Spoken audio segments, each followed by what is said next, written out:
नाम व्रत तो नहीं, देवी का व्रत जरूर रखा है। बख्श दो गर खता हो गई आपकी आंखों में। ये भोली भाली सूरत और उस पर ये भोला भाला जवाब। मिलती है जिंदगी में मोहब्बत।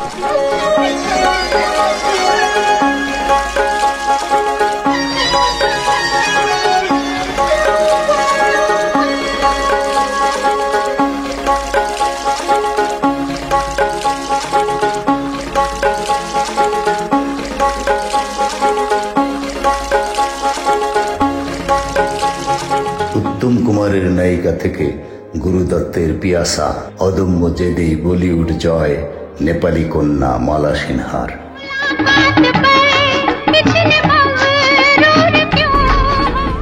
30-এর দশক। নেপাল থেকে ততদিনে কলকাতায় চলে এসেছেন অ্যালবার্ট সিনহা। জাতিতে নেপালি ধর্মে যিশুর উপাসক। সেই ঘরেই জন্ম নিল ফুটফুটে একটি মেয়ে আল্লা। একটা সময় স্কুলে যেতে শুরু করলো সে। তারপরই বাঁধল বিপদ। আর কিছুই নয়, ছোট্ট আল্লা কিছুতেই স্কুলে যেতে রাজি নয়। কেন? বন্ধুরা তার নাম নিয়ে ব্যঙ্গ করে খুব। সবাই বলে ডালডা। ছোট্ট মেয়েটির অভিমান হওয়াই স্বাভাবিক। বেশি দিন তো এমনটা চলতে পারে না। একদিন সেই মেয়েই ঠিক করলো নিজের নামটাই বদলে দেবে। আল্লা সিনহার গুটি এতে জন্ম নিল নতুন এক নাম, মালা সিনহা। অবশ্য নাম বদলের পালা এখানেই থেমে যায়নি। ছোট থেকেই নাচে গানে পারদর্শী মেয়ে একসময় পা রাখলো আকাশবাণীর দপ্তরে। তখন অবশ্য তিনি মালা সিনহা নন। ইতিহাস ঘাটলে পাওয়া যাবে আরো একটি নাম, বেবি নাজমা। এই নামেই বেশ কিছু জায়গায় অভিনয় করেন মালা। আর তারপর বড় হয়ে নাজমা হয়ে যায় মালা। ততদিনে ছোট নদী পরিণত হয়েছে বড় নদীতে। কিন্তু উত্তরণের যাত্রাটি কি এতই সহজ ছিল? মালা সিনহা বললেই আমাদের সামনে চলে আসে উজ্জ্বল বড় দুটি চোখ, টানা টানা কাজল, আর ঠোঁটের নিচে ডান দিকে একটি তিল। নেপালি হলেও জন্ম যে কলকাতায়। নিখাদ বাঙালি। সেই সূত্রে বেবি নাজমা হয়ে বাংলা সিনেমার জগতে পা রেখেছিলেন তিনি। তবে নায়িকা হওয়া আরো পরে, সেটাও বাংলা ছবির হাত ধরেই। একদিন স্কুলের একটি নাটকের অনুষ্ঠানে হাজির হন পরিচালক অর্ধেন্দু বসু। সেখানেই চোখ পড়ে বছর 16-র মালা সিনহাকে।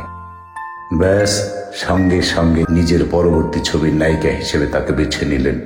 এই মেয়ের শুধু রূপই আছে তা নয়, অভিনয়টাও জানে। প্রথমে অবশ্য রাজি ছিলেন না অ্যালবার্ট সিনহা। পরে সেই বিধি নিষেধ কেটে গেলে বড় পর্দায় অভিষেক হয় মালা সিনহার।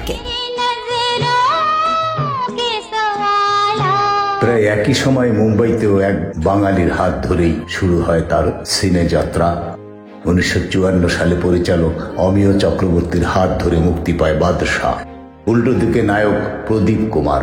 কিন্তু সিনেমা হিট করল না। অমিয় বাবু রীতিমতো ভেঙে পড়লেন। কথা ছিল তার আরো দুটি ছবিতে নায়িকা হিসেবে থাকবেন মালা সিনহা। तुम्हारी कसम ये लाजवाब अदा जिंदगी भर नहीं भूलेगी।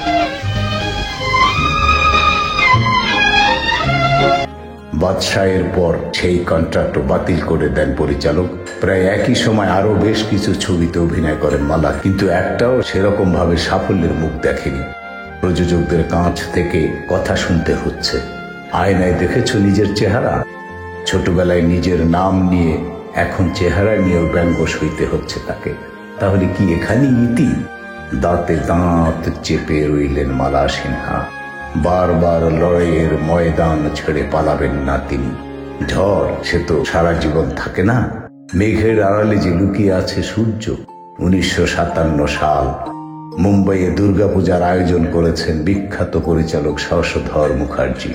হাজির হয়েছেন গুরু দত্ত। নির্দিষ্ট দিনে নাটক প্রদর্শিত হবে সেখানে। সেবার সেই নাটকে গীতা দত্তের হাত ধরে হাজির হলেন তরুণী মালা সিনহা।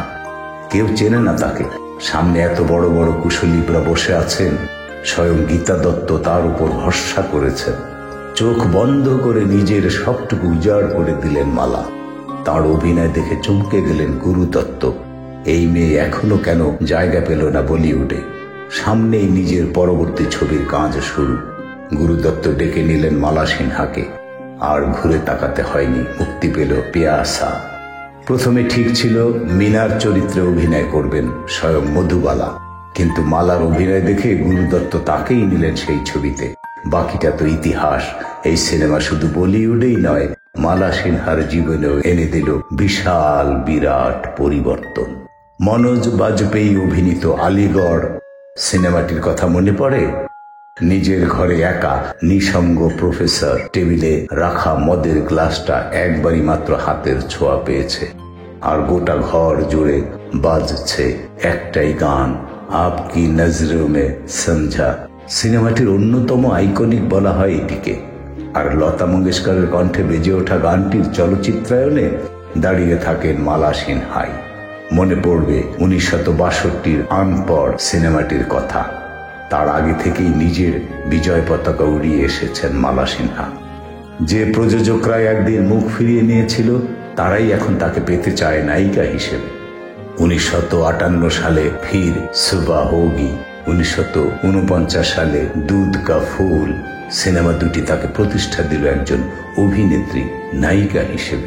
50-এর দশকের শেষ দিক থেকেই বলিউডের সিনেমায় নারীবাদী হাওয়া উঠতে শুরু করে, যেখানে নায়কের পাশাপাশি প্রধান চরিত্র হিসেবে উঠে আসেন মেয়েরাও।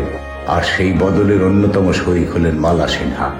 কেবল নায়িকা হিসেবে নয়, অভিনয় দক্ষতার জেরে সমালোচকদেরও নজর কেড়েছিলেন তিনি, আর সবটাই অর্জন করেছিলেন নিজের অধ্যাবসায়ের জোরে। যখন মুম্বাইতে পা দিয়েছিলেন, তখন এক বর্ণ হিন্দি জানতেন না।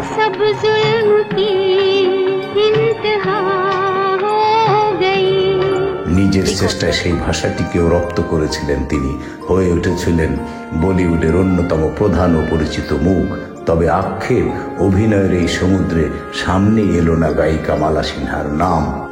একটা সময় আকাশবাণীতেও অংশ নিয়েছিলেন গানে, কিন্তু পরে 1972-এর লাল কর সিনেমা বাদে আর কোথাও গাইতে শোনা যায়নি তাকে।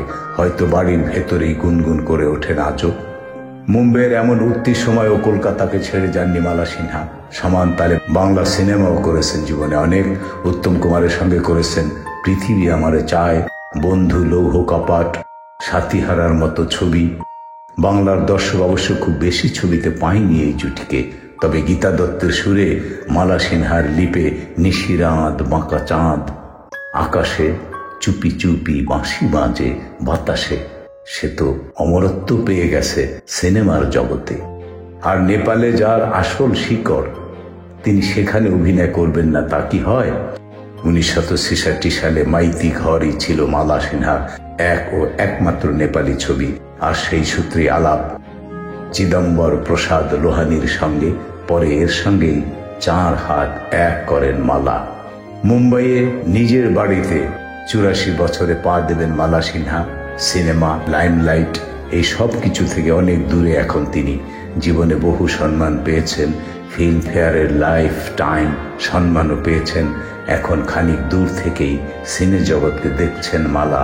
চলছে নিজের সঙ্গে নিজের একান্তেই জীবন যাপন।